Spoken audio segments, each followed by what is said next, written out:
Hi, good day everyone. This is Vin. Welcome to NCR Rizal Properties. Hey, ito muna yung gate. We're here in Greenland Executive Village here in Cainta.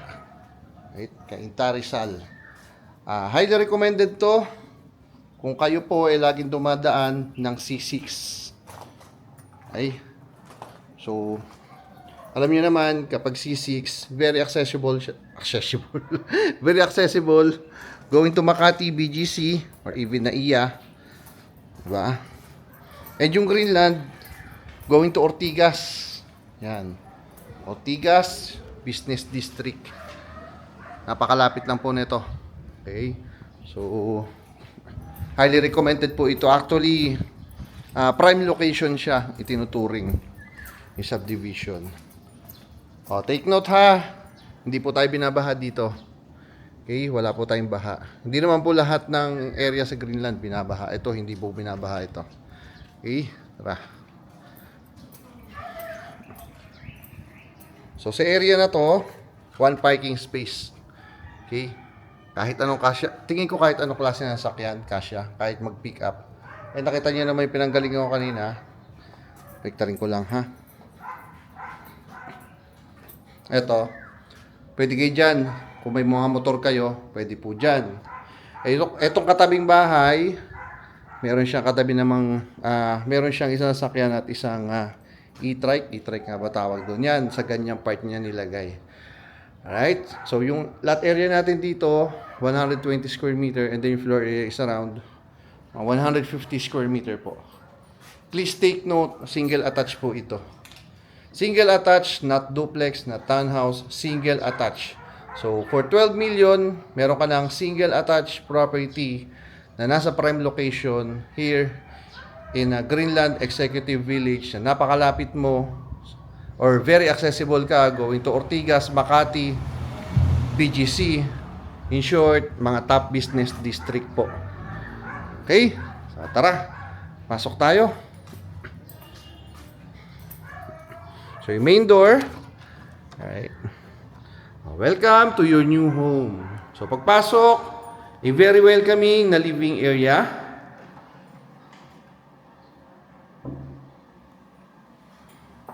So, dito, ayos lang ako ha. So, dito yung magiging feature wall nyo. Okay.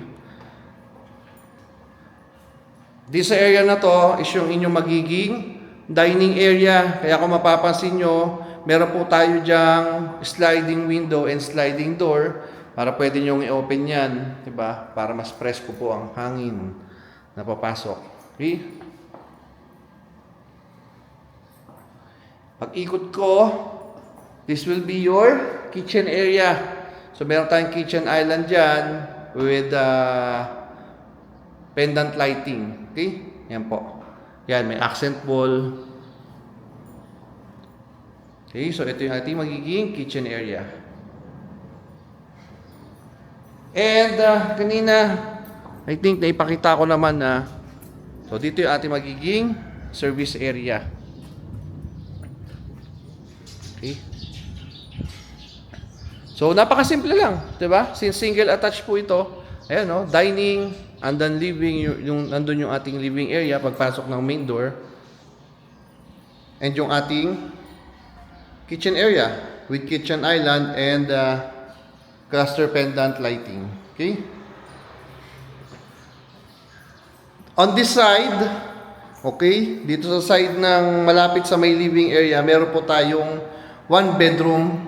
So, pwede nyo itong gamitin as a guest room.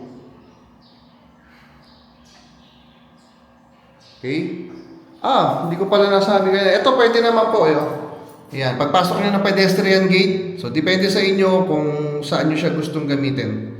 'Di ba? Pwede kayong maglagay ng small garden diyan. Okay? So depende sa design niyo.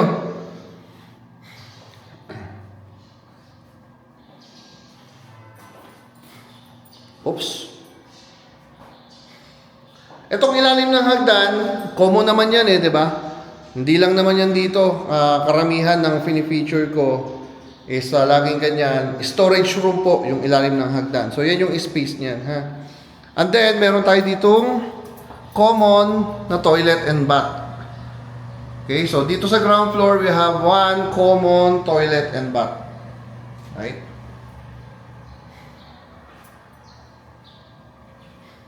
Para siyang nakatago sa hidden door no? Parang secret. Pag sinarado mo yan, di ba? Parang wala Ayan, Sige. So, akit tayo na second floor. We have 3 bedrooms and 2 toilet and bath sa ating second floor na meron ding common space for a family area. Or depende sa inyo, pwede kayo mag-set up ng isang gym or gusto nyo playroom ng mga bata. So, ito yung sinasabi ko na common space. Or even additional bedroom dito sa second floor. Enough yung space niya, no? O, diba? Ayan. So, depende sa inyo kung ano yung gusto nyo gawin dito. Pero ito po is yan. Siguro, for bonding moments ng family, pwede nyo gawin family area. Pero kung gusto nyo gawing bedroom, pwede naman. Diba? Pero cost nyo na yun, ha? Cost nyo na po yun. Okay, so dito tayo. We have 3 bedrooms here sa second floor. Pakita ko sa inyo lahat. So, first bedroom. So, ito yung space niya. First bedroom. May provision tayo for a window type aircon. Meron tayong built-in cabinet na rin. Okay? Built-in cabinet. So, yan. Yung space sa ating first bedroom. Actually, enough yung space niya. Maganda yung space. Wala po tayo magiging problema. Ewan ko lang din sa camera. Baka naliliitan kayo. Pero, kung ako tatanungin nyo, maganda po yung space ng mga bedrooms. Right? So, second bedroom natin dito, sa second floor, ganun din. Pero mas malaki to. Tingin ko, oo nga, parang mas malaki to. Ayan, meron siyang provision for a window type aircon and a built-in cabinet po. Ayan. Puntahan natin yung common na toilet and bath para dyan sa dalawang bedroom. So, ito yung ating common toilet and bath. Ayan. Tara. Pasok tayo sa ating master's bedroom. Bedroom ng magbabayad. Ayan. So, master's bedroom. Ito yung space. So, ito master's bedroom natin. Meron siyang sariling toilet and bath. And meron po siyang balcony. Right? Pakita ko muna. Sa inyo yung space, master's bedroom. Then, masabi ko nga, may sarili siyang toilet and bath.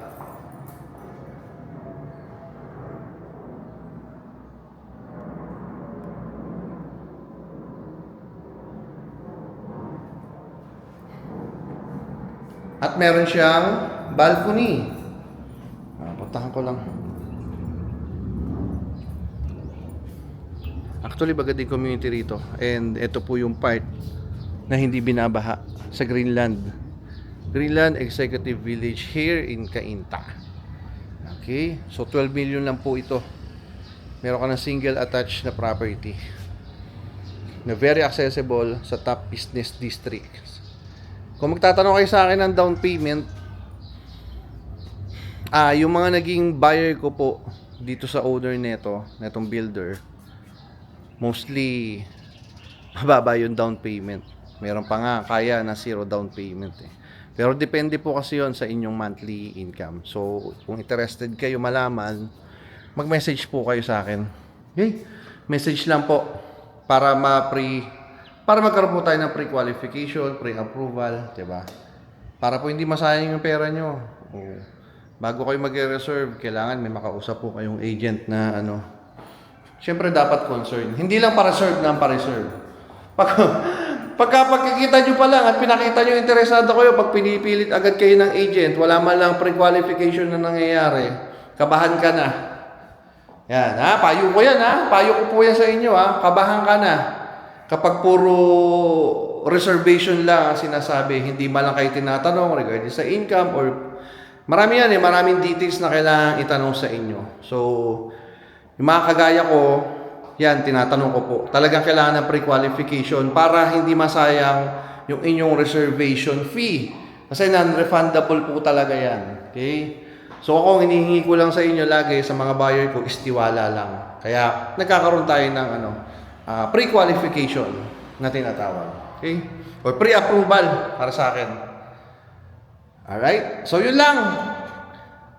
Price natin is 12 million ha. 12 million pesos po. Ayan. Mag-message kayo if interested kayo. Number namin, nandyan lang. Available po yan, mobile, Viber, or WhatsApp. Alright? Ayan. That's it. Again, my name is V, Novencia Rizal Properties. Thank you for watching po. God bless everyone. Bye-bye.